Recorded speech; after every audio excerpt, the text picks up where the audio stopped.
Good afternoon, everyone who's watching this Zoom-based program from the Hermanus History Society in Hermanus, South Africa. Welcome to the members of the Hermanus History Society who are attending. Also to members of the University of the Third Age in Overberg, headquartered in Hermanus, who have also been invited to attend. And then any other viewers who may have picked up the link through the various Facebook pages on which it has been distributed. Welcome to all of you. The topic today is of quite broad interest. Many people around Hermanus have heard of the fact that there was a leper institution in the Hemel and Aarde Valley. This is interesting because it coincided with the early years of the second British occupation of the Cape, and therefore is related to people who are interested in the way in which the British governed the Cape in the early years of the 19th century. Notably, people with an interest in or hostility to Lord Charles Somerset. Then secondly, it fell under Dr. James Barry at one point in time. So anyone who's interested in the history of that particular individual serving in the British military, all his, in inverted commas, his life, and later being discovered to be a female. And then, of course, people living in Ornerus, adjacent to Hermanus, are interested, if only because there is one of the explanations of the name of the area Ornerus, or Ornerus Rivier, Ornerus River, is the fact that the people living there at the time of the leper institution were concerned, ill at ease, onrustig, because the water might carry down some infection from the leper institution to the little settlement further down towards the sea. So people have a variety of interests in the existence of the leper institution, and that may explain why there is a widespread interest in our particular town. The speaker today, we're very pleased to have Dr. Pieter Boon. He has focused a lot of research on the topic, but let me mention that he completed his first 2 degrees at the University of Pretoria, and then went to the Netherlands to complete his master's degree in theology at the University of Accompany. And then more recently, in 2015, he received his PhD at the Jonathan Edwards Center of the University of the Free State, working there together with Yale University. His focus in that PhD was the Moravian mission history in South Africa. He's the author of a number of books. I mentioned only 2. The Funeral of Mandela, Mission in a Changing Country is the title of the first. And the title of the second is Hans-Peter Halbeck and the Cradle of Missions in South Africa. So he has published a number of articles on this particular topic as well. So he's very well qualified to speak to us. And you'll see the title of his talk in front of you at the moment, Moravian Ministry to South Africa's Leper Institution at Hemel and Aarde, 1817 to 1844. Pieter, we're very pleased to have you speak to us, and I would like you now to make your presentation to our audience. Thank you. Thank you so much, Robben Lee. It is a huge privilege for me to share some of my research also with you down there in Hermanus. Now, in my research on Hemel and Aarde and the leper institution that was done in the context of my doctoral thesis on the mission work of the Moravians in South Africa, with Genadendal as the oldest station, I paid attention especially to the first half of the 19th century. Today's presentation is more or less the same as a paper I presented in April this year during the International Conference on Moravian History, Normally, this conference is held every second year in Bethlehem, Pennsylvania. But as you will understand, this year it happened online. So let me start with my presentation. Both in past and present, societies can become caught in the grip of epidemics. The fear of infectious diseases is something of all times.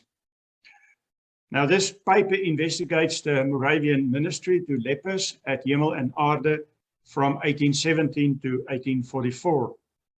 As from 1823, they supervised the institution. In 1845, this leper colony was relocated by the government, striving for more isolation, to Robben Island. And from 1845 to 1868, this institution was also supervised by the Moravians, and Robben Island became known as the home of prisoners and lepers. Now, probably many of you have seen the film Father Damian, telling the story of a Roman Catholic clergyman from Belgium who took care of lepers on the island of Hawaii.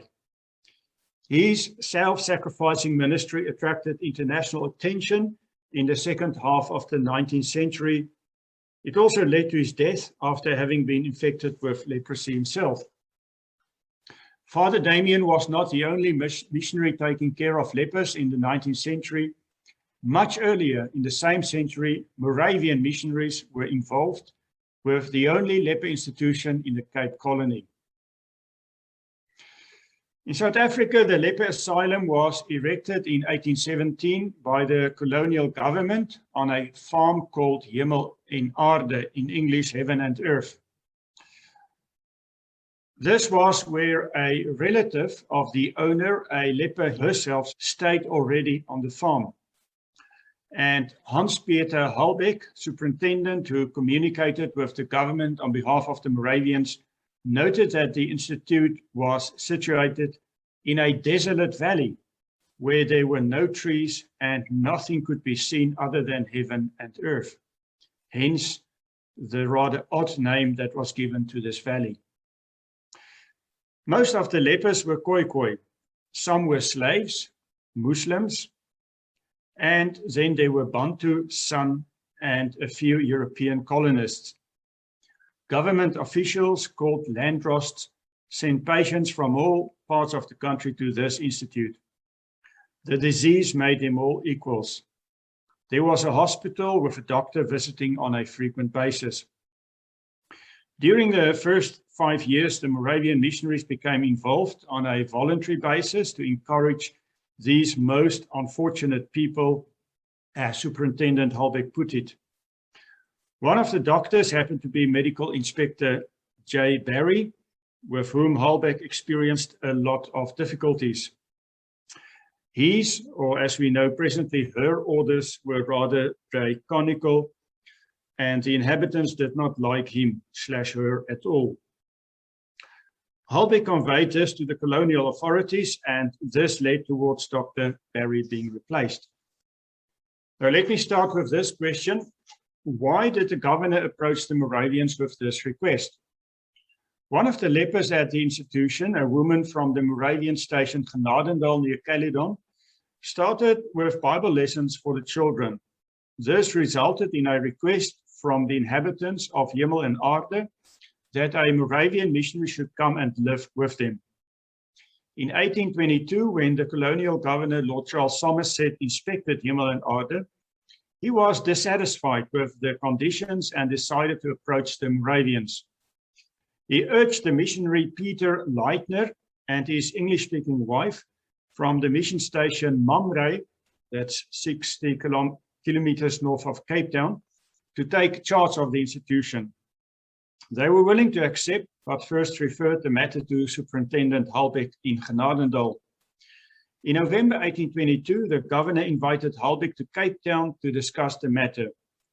After all the details were ironed out, Leitner and his wife arrived at Hemel and Aarde on January 21st, 1823. Then my next question, how did the Moravians run this mission station among the most despised of society? It was agreed with the colonial governor that the Moravians could manage their affairs in Hemel and Aarde according to the rules and usages of the Brethren's Church, that's the Moravian Church. The congregation was subdivided in the usual Moravian manner: communicants, baptized, candidates for baptism, those under discipline, children, as well as newcomers. At the institution, the missionary's task was comprehensive. Apart from the medical needs, about 150 people had to be fed, ruled, and instructed. Furthermore, there was the maintenance of the buildings. The buildings were in a rather dilapidated state when the Moravians arrived. When the Moravians arrived, there was already a hospital. Soon afterwards, November 1824, Leitner started to build a church with the help of the inhabitants. I recently discovered this painting of Hemel and Aarde, and I discovered it in the Moravian archive in Herrenhout, that's in Germany. And this is one of the rare pictures we have of the Hemel and Aarde Valley from the 1800s. Since the church appears on the sketch and Leitner started to build the church in 1824, the sketch was made after 1824. At each building on the sketch, there is a number, and below the pencil sketch, the buildings are identified. To the left, you will see the Krankenhäuser. Those are the houses of the lepers. Then in the middle is the hospital. Directly next to the hospital is the kitchen. Then to the right of that, the building with the 4 little windows is the church. And then to the right, the house with the gables is the house where the missionary stayed. Now here's another painting, a watercolor painting of Hemel and Aarde. I also discovered in the archive in Germany, possibly painted by or belonging to the missionary Pieter, who ministered in Hemel and Aarde from 1829 to 1838. By the way, it was quite common for the missionaries to make pencil sketches or paintings of their mission stations. It was the days before photography. With these paintings, they tried to give an impression to the supporters of the mission in Europe, how things looked like at the southernmost edge of Africa. Again, on this painting, you can see the same buildings. Left, you see the little houses of the lepers. Just right off the middle is the hospital, and then right is the church, built by the Moravians and lepers together, and at the right, the house of the missionary. When zooming in on the pictures in the foreground, one can see the lepers crawling and walking with a stick. By the way, I have read some of the correspondence between Leitner in Hemel and Aarde and Halbeck in Genadendal, offering many interesting historical details. For example, how these buildings were built and what materials were used. Apart from letters as a primary source, there are also the official diaries. On each mission station, a diary had to be kept in which the most important events were noted on a daily basis. The diaries had to be written in threefold: one copy for the station itself, one to be sent to the archives in Germany, and one to rotate between the other mission stations in the Cape Colony. Today, these diaries can be found in the official Moravian archive in Cape Town, as well as the archive in Herrenhout in Germany. As superintendent, Halbeck had to submit a quarterly report to the authorities, indicating the total number of people at the institution, noting those who died, were born, arrived, or deserted. From these reports, it is evident that there were considerably more deaths compared to the other mission stations. It is estimated that about 400 lepers were buried at Hemel and Aarde. These lists can be found in the Cape Town archive as well as in the archive in Genadendal, and they contain valuable genealogical information. The next question I ask: how were the lepers treated? Initially, the government did not require the total segregation of the lepers. Healthy husbands would join their wives and children their parents. Everyone had his own garden, chickens, and even a few cattle. The family stayed together and new children were born. We read in the diary, for example, a newborn child received the bath of holy baptism. Both parents have lost their hands. A man who brought his leprous wife to the institution refused to leave her, and the magistrate permitted him to stay and to work on the surrounding farms. Furthermore, patients were allowed to receive visits by their family. However, during the years of Moravian involvement, a stricter segregation was enforced by government and especially the doctor. The doctor wished to separate the male and female patients in order to prevent their procreation. Also, healthy spouses and children had to be sent away. The Moravian mission was faced with the ethical question of whether leprosy was a valid ground for dissolving a marriage. My next question, did fear of infection play any role? Superintendent Halbeck wrote in 1836 that leprosy is an incurable disease, often hitting the lower class of society harder and also affecting more men than women. However, he wrote, the Cape has one of the healthiest climates in the world. Therefore, contrary to other parts of the world, and perhaps because of the climate, there is no proof that leprosy is contagious in South Africa. Often married couples live together for 20 years or more without infecting one another. Mainly because of this assumption, we can read in the Hemel and Aarde Diaries that Leper and his wife were not afraid of infection. Between brackets, when Halbeck is talking about South Africa and its healthy climate, his personal experience was obviously the Overberg and the area of Hemel and Aarde and Genadendal. Even more, it often happened that when missionaries at Genadendal were ill, they were sent to stay a few weeks at the coast close to Hemel and Aarde, where they could breathe the sea air. The Moravians had some sort of a cottage here at the coast where missionaries could stay.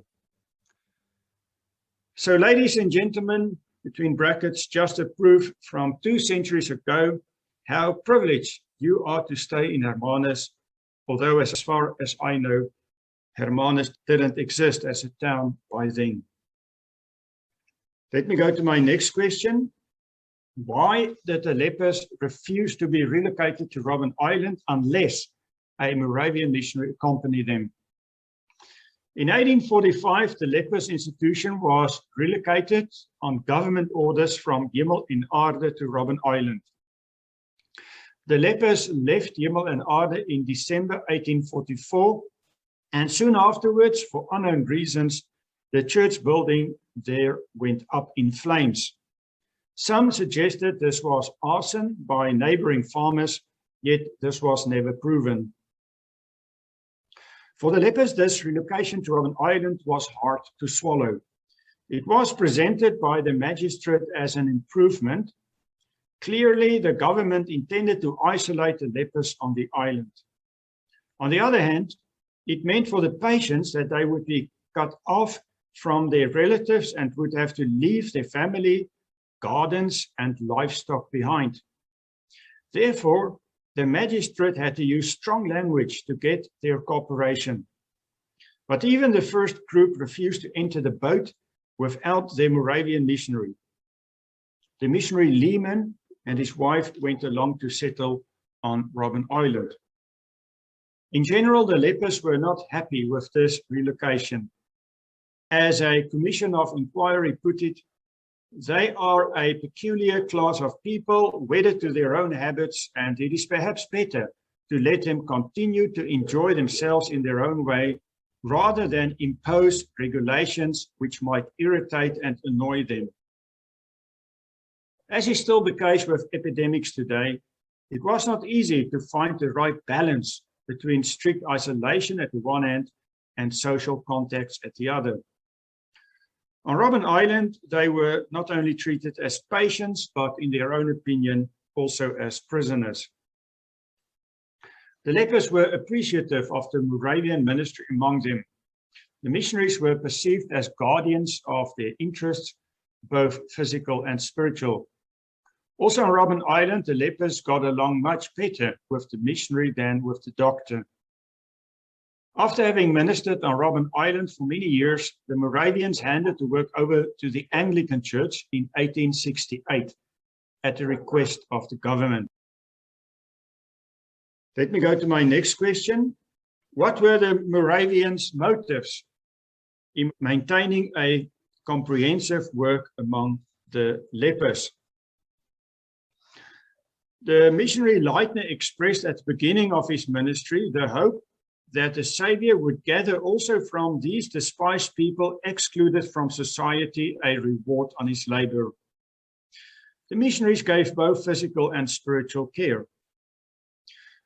An independent and self-supporting congregation was never established, neither in Hemel and Aarde nor on Robben Island. Nevertheless, the souls of many were won for Jesus to inherit eternal life. For the missionaries, this was the most essential thing. Yet, the disease did not make them necessarily receptive to the gospel. Some refused to accept it even on their deathbeds. Some were addicted to dacha and intoxicating liquor. However, was winning the souls for Jesus the only motive? To be honest, no. From the primary sources, the following motives should also be mentioned. There was a constant pressure from Germany on the South African mission to become self-supportive. In this context, the arrangement made by Halbeck with the colonial government, in connection with the salary of the missionary at the Lepis institution, was very attractive. The salary of 1,000 Rijksdollars per annum. This salary didn't go to the missionary himself, but had to be written into the mission's financial books. The reason mentioned to ensure an equal treatment of all missionaries. The salary was very helpful in striving to get the South African mission self-supportive. Brings me to my next question. Was this really a self-sacrificing ministry? At the beginning of the whole enterprise, it was written to the colonial governor. Mr. and Mrs. Leitner, though fully aware of the arduous task which in reliance upon the divine assistance undertake the superintendence of the Lepis institution.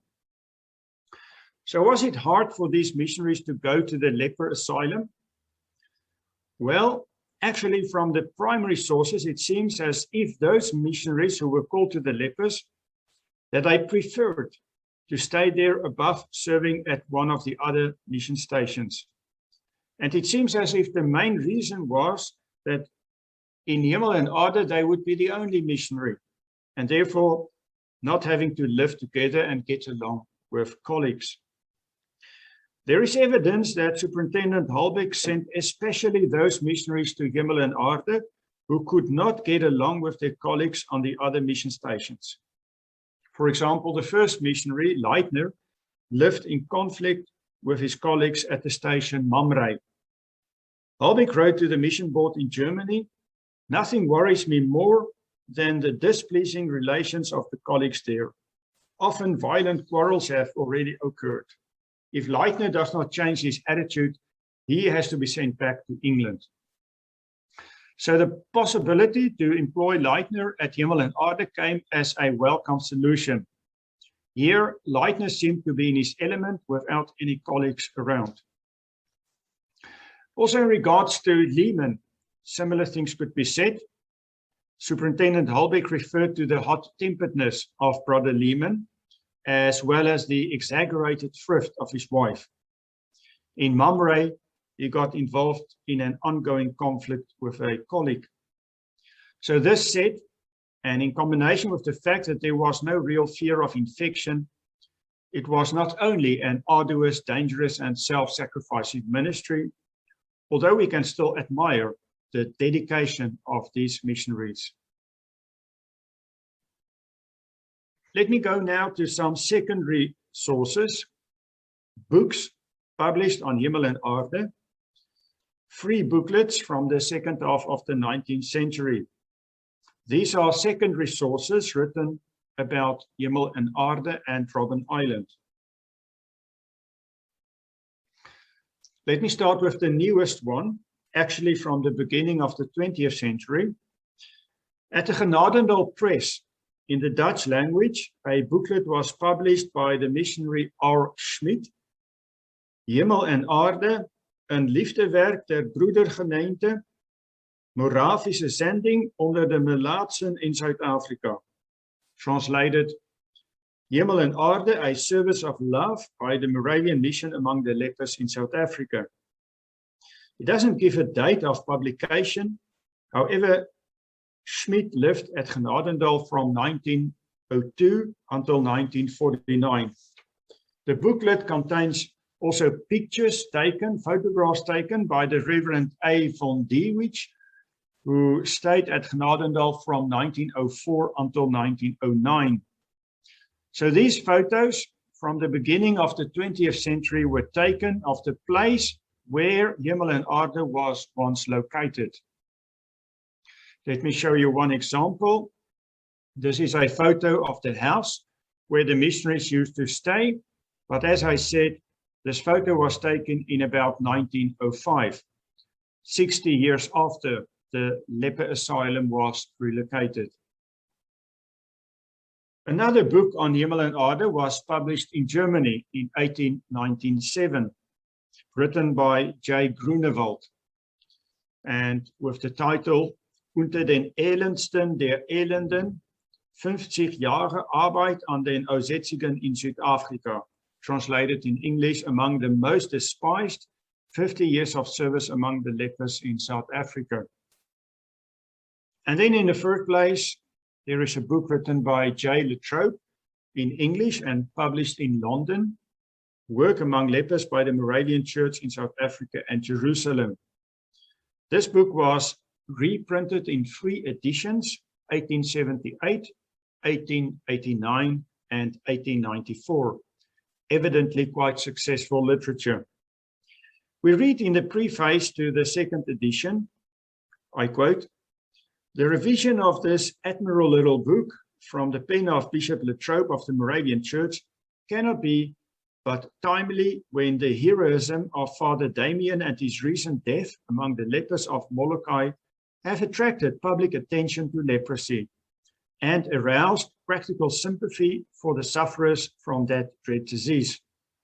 The object of its republication is by no means to detract from the self-sacrifice of that devoted man or of any others who have given themselves to the good of lepers, but to record the fact that for 70 years, Moravian missionaries have engaged in a similar ministry of self-denying love, and in the earnest hope that a wider interest may be awakened in the general work of the Moravian missions, of which the devoted labors among lepers is but a small, though strikingly characteristic part." Unquote. Latrobe places this ministry in the context of Scripture. I quote again, "In all Scripture there is not a more touching incident than that recorded by the evangelist Luke." Unquote. This passage dealing with 10 lepers that Jesus met on his way to Jerusalem, whom he healed. Thus too, I quote again, "He left us an example that we should follow his steps."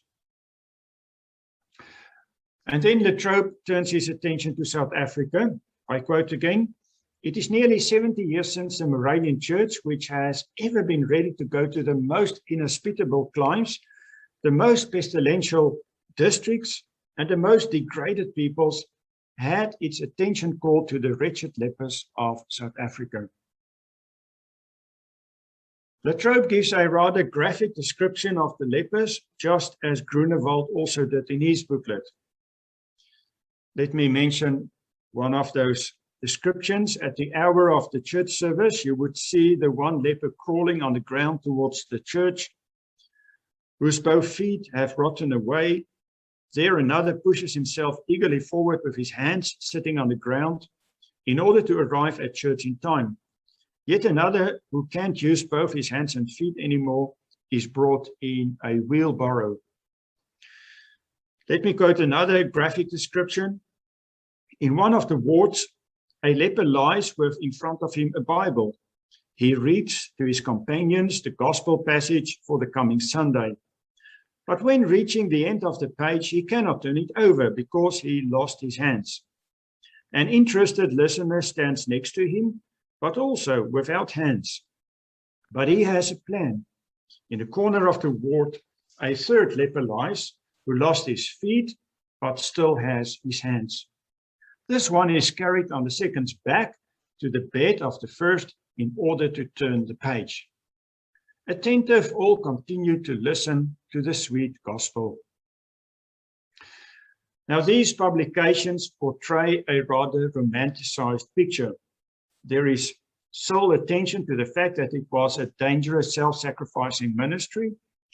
The booklets also generalize, for example, in stressing that it were white missionaries who came to minister among exclusively black African lepers, whilst the truth was that these lepers were a mixed group, including Europeans.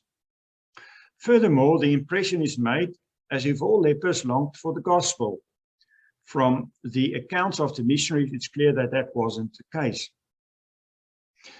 These publications were riding on the wave of Father Damian's fame.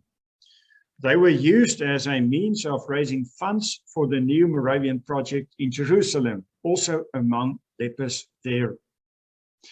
Unlike in South Africa, there in Jerusalem, the Moravians did not receive financial support from the government and had to rely on donations.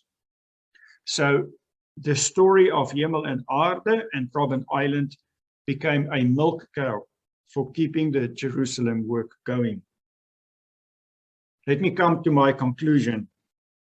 I dealt with Hemel and Aarde especially from the perspective of Moravian primary sources, probably containing the most information still extant today about this remarkable institution. The source material can be found in different archives, which I have visited, amongst others in Genadendal, Cape Town, Herrenhout in Germany, as well as Utrecht in the Netherlands. I'm convinced that more research in these archives will reveal even more material, like, for example, very interestingly, the unique paintings and sketches I showed today from the 1820s, and those are kept at the archive in Herrenhout, Germany. And then valuable material can also be found in the work of John Annandale with the title Hemel en Aarde and the Leper Colony. Although the study was never published, I was privileged to view it at the home of Angela Heslop. And if I understood well from her, John Annandale was also a member of the Hermanus History Society. And actually, that's one of my dreams.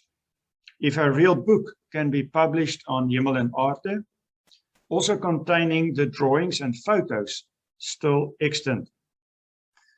Perhaps such a book, we quickly discussed it before my presentation with Angela, perhaps such a book can function as a monument in honor of this amazing era in the Hemel en Aarde Valley. Ladies and gentlemen, I thank you for your attention. Thank you very much, Pieter. Thank you very much for your presentation. It's extremely interesting. I wonder whether people would like to ask questions or make comments at this stage. Pieter, thank you very much. I found that history fascinating, and how wonderful that you've been able to get these photographs and sketches. I think that's terrific. That was most interesting. Thank you. Yes, I agree. Those photos are unique, yeah, from that very period. Thanks very much, Pieter. That was really wonderful. Thank you. I wonder if you know the exact location of the colony up in the valley. Yes, this is a most intriguing question. Thank you for asking that. Actually, I myself have done quite some research. We normally go on holidays in Pringle Bay, and then I use the time to go and look in Hemel and Aarde Valley if I can find anything, but I'm still uncertain.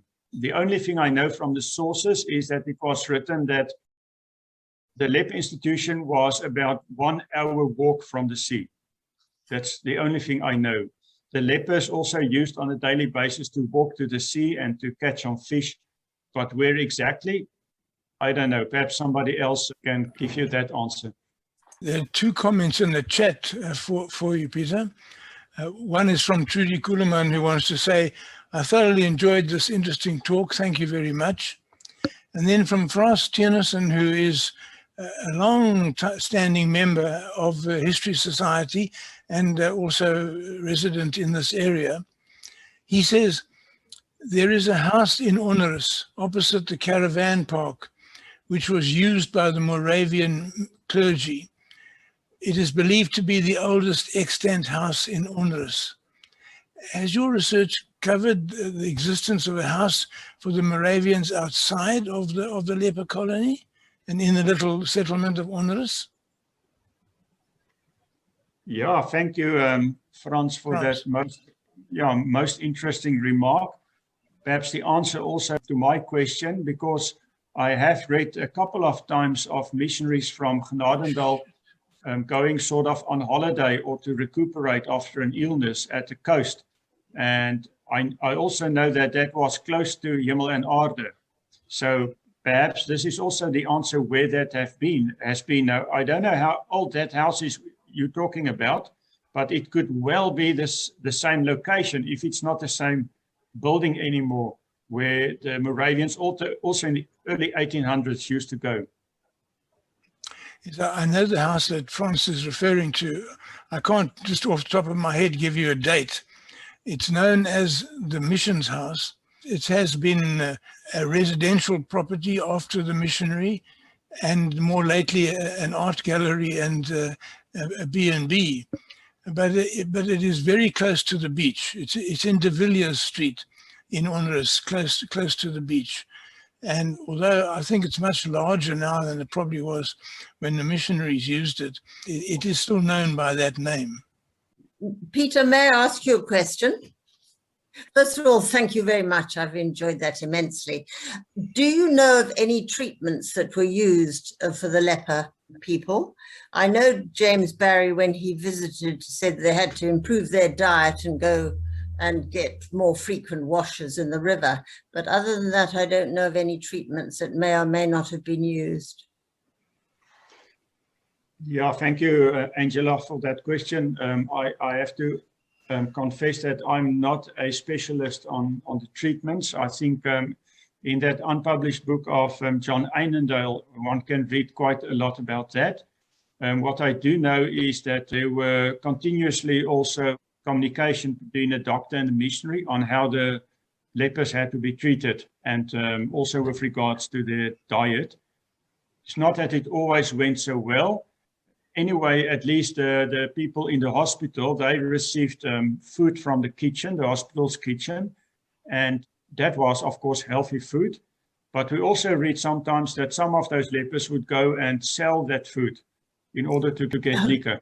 So, and as I also said, sometimes they went to the sea to catch fish, and that was also part of the healthy diet. You talk about the river, but it was also quite common belief that to wash yourself in the sea is also good for leprosy. Also said there was difference of opinion on how contagious the disease was.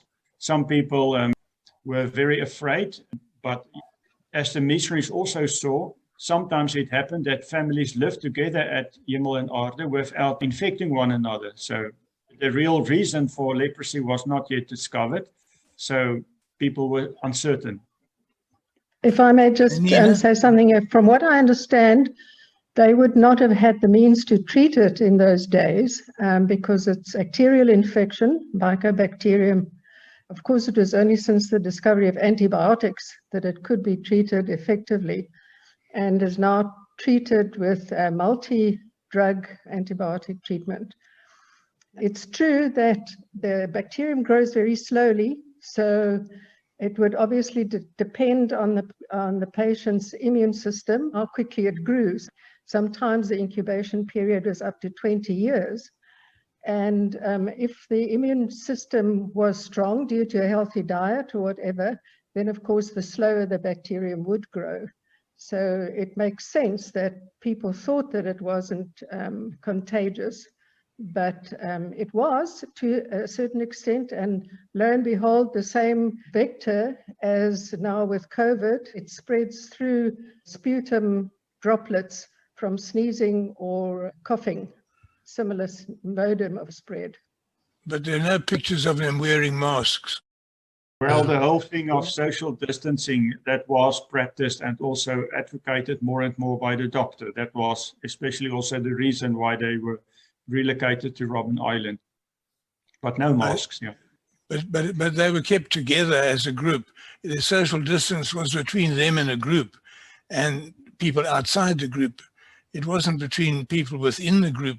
Did they keep a social distance? They did. Oh, that's interesting. Could I ask, just again on the location, Pieter, presumably those paintings are accurate as to the structure of the buildings. And in the background are the mountains. Do you think those could have been accurately portrayed? In other words, you might get an idea of the location from the mountains, the perspective of the mountain. Thank you. I think that's a very good suggestion. Now, I'm not an expert on the Hemel and Aarde Valley, but perhaps one of you or people staying there could look and to see if you probably can recognize some of the mountains over there, because normally those sketches were quite accurate. Also, I refer to the book of Lepis. Now, he's one of a whole mission family, generation after generation. His grandfather, Christian Lepis, visited South Africa in 1815, 1816, and he also made many sketches of different places in the Cape Colony. And also those sketches are quite accurate. So yeah, it won't surprise me if also those mountain ranges are drawn exactly as they should be. Pieter, I've been told that the Moravian missions are up for sale. What is your view about that? Or is it something you know anything about? I know it's going to take an awful long time, but they've started with Elam. Yes, you told me that already, and it's quite interesting. I must admit, I'm not very well informed about that. Also, the way each mission station is functioning presently is different. And as far as my recollection goes, Elam is one of the few stations where everything is still property of the Moravian mission. So like Genadendal, it's not the case anymore. And the same also applies to most of the other mission villages. So what the reason is that they're going to change this with Elam, I'm not sure. I can perhaps refer to the book of the Pear Tree Blossoms. There one can read quite a lot about the development, also the development of the whole political history and how the mission stations were run and what the relationship was with the government. Perhaps that can also give some more information. Thank you. Phil has commented on the chat to the various questions. An hour's walk from the sea would convert to about 5 or 6 kilometers, which, and I presume following the river, would bring you to the vicinity of Southern Right or Hamilton Russell Vineyards. And that's where most people, I think, you have an idea that the word Lepis and the Hemel and Aarde think that might be the place what we're talking about as the actual location. On the left-hand side as you go down into the valley from this side.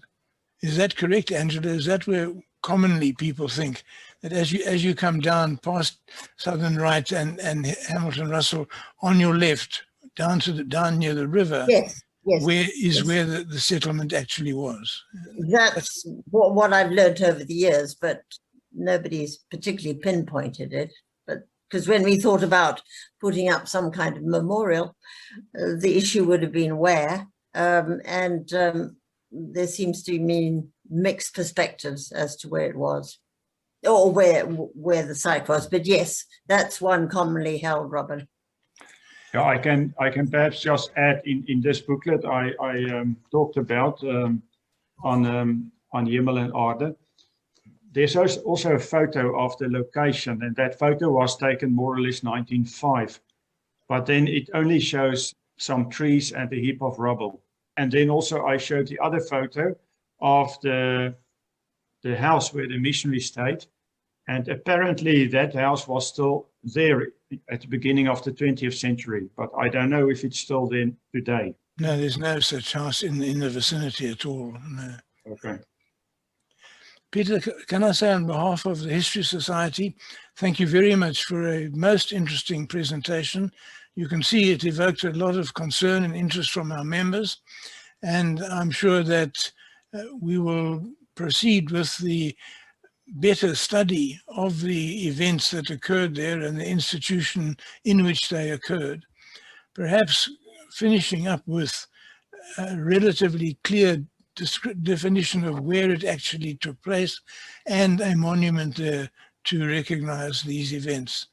But I think you've started a lot of thought for us, and for that I thank you very much. It was my privilege. Thank you so much.